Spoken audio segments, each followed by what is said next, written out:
We are at the first camp of Auschwitz, where the story began in spring of 1940 when the Germans built the first concentration camp, where they planned to incarcerate mainly Polish intelligentsia, resistance fighters. That was part of the first wave of terror in occupied Poland. And then so the Germans used the old army barracks and they created here the first concentration camp, and the concentration camp developed. At some point they tried to find a way of killing people faster because of certain developments, because of the plans to deport Soviet prisoners of war here. And the SS tested Cyclone B, a poison to kill people, and it worked, and they decided to create a homicidal gas chamber. And so this is the building you can see over here. This building existed here before the war. It was a storage building for the army base. When the Germans took over, they built there a morgue and they created a crematorium, and you can see the chimney here. And then when this experiment with poisonous gas succeeded, they used the morgue to create the first homicidal gas chamber of Auschwitz, where they could kill groups of people. We are here at the entrance to Auschwitz I. What you can see here in front of us is the entrance to the camp with this very infamous slogan, Arbeit macht frei, work makes one free. Very cynical, lying promise given to people who became prisoners, because no one was released from here because they worked well. This was the lie. And actually, this is also something that tells us something about the concentration camp, the cynicism of the perpetrators, the fact that they are people who build and design and plan and want to make this place better and more efficient and so on. And at the same time, they finish their work and they go back to their families, or they can go have beer with themselves. This is a warning what humanity can do when they hate, when they believe in such ideologies. What you're about to see are shoes that were taken from the victims. The ones were exterminated, but you can just see, I mean, the horrifying scene. You've got men's shoes, women's shoes, children's shoes, slippers, high heels. I mean, it's just incredible.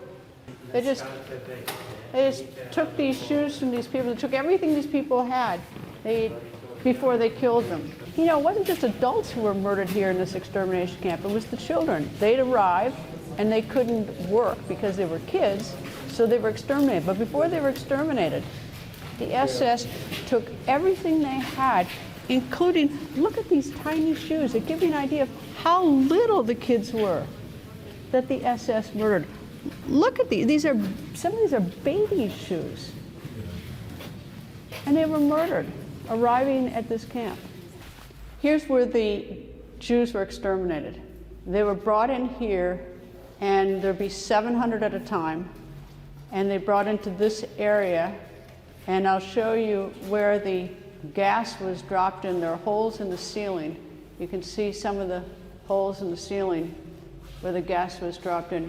Here's one hole. There's a hole there. And there are more holes. There are holes that sort of litter the ceiling here. The gas was dropped in, cyanide. People died. And as soon as they were dead, they had other prisoners who were assigned to do it to come in, remove the bodies, and the bodies were then brought into this crematorium area where they were then burned. Now, the women had their heads shaved in this facility after they were murdered, after they were exterminated, because their hair was used by the Germans for such things as insulation on airplanes and other things. But this is where the crematorium, where they burned the bodies. So we had the execution chamber where the gas being dropped from the ceiling, the cyanide. Prisoners, other Jews who were assigned to bring the bodies in here, they were burned. And that's how the SS did it. We're in Auschwitz I. This is where 20,000 prisoners were kept, and I'm in Roll Call Square, where twice a day the prisoners were counted. And if you think this looks bad and stark and terrifying and horrible, we're going to take you to someplace much worse. Now we've come to Birkenau, which is 25 times bigger than Auschwitz I. Here they have 4 gas chambers, 4 crematoriums. And I'm standing on railroad tracks, which is an extension of the railway station. because they would bring the prisoners and Jews in railway cars, bring them right into the camp and unload them. And right here is where they would be sorted, selected right after they got off the train. Those who looked unhealthy or didn't look like they could work, the camp doctors, like Dr. Mengele, selected them to go directly to the gas chamber and die. And those who were a little bit healthier would stay and be prisoners and work. But about 70 or 80% of the people who came in on these train cars were selected to go directly to the 4 gas chambers and crematorium. I want to give you a sense of how big Birkenau is, but even before I get to that, you know, when you come to a place like this, you know, you get such a different perspective than simply watching it or reading about it. And I'm sitting here, you know, warm coat, a warm sweater. I have to tell you, it is so difficult to endure this. I'm not complaining, but imagine, you know, those prison uniforms, they didn't have coats. You know, I mean, imagine the conditions they were suffering on. The food was terrible. It was freezing cold. You know, the conditions, just the physical conditions are just absolutely unthinkable about those who are lucky enough to survive. You know, but most people, you know, didn't survive here. You know, you get off a train here and you're Jewish, 70 or 80% went right to their deaths, right to the gas chamber and the crematorium.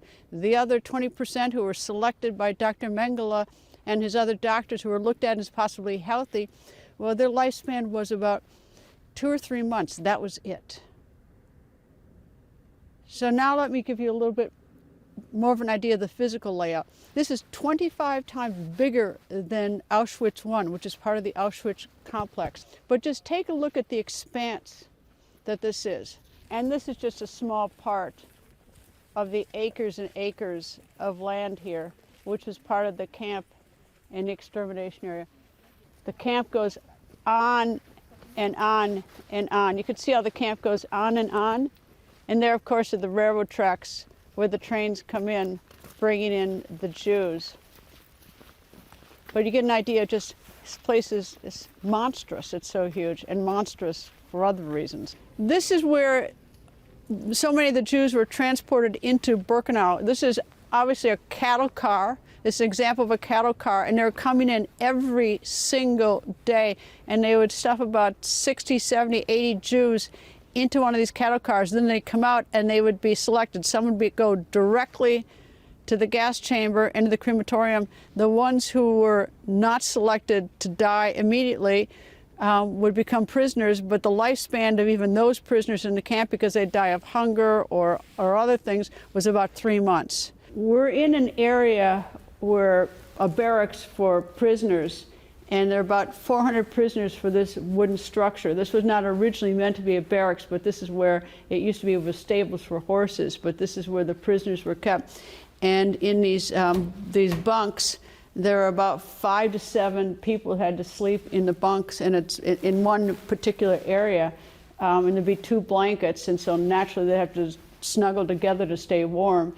On the lowest level out of the 3 levels of this bunk was particularly gruesome because, and not favored because of rats in the building, as well as a lot of these people had digestive problems because the food they were eating, even diarrhea, so it literally could be, you know, quite a mess and unsanitary. But you can see how tough it is. But 400 people would be crammed in this area. Now, these are the prisoners, and they were the ones obviously not self-selected to go right to the gas chamber when they got off the train, but they didn't have a long lifespan either. Most of them only lived about up to 3 months because the conditions were that tough, and you can understand why. This is the latrine. You can see, get a pretty good idea of what it's like. Prisoners got to use it twice a day. No toilet paper, no soap, no anything, so you can imagine what the conditions were like. Behind me here at Birkenau is a crematorium. This is one long crematorium behind me. It had 15 ovens. That's because Auschwitz I was so much smaller than Birkenau. They had expanded their size here at Birkenau. And you'll notice the destruction of this crematorium.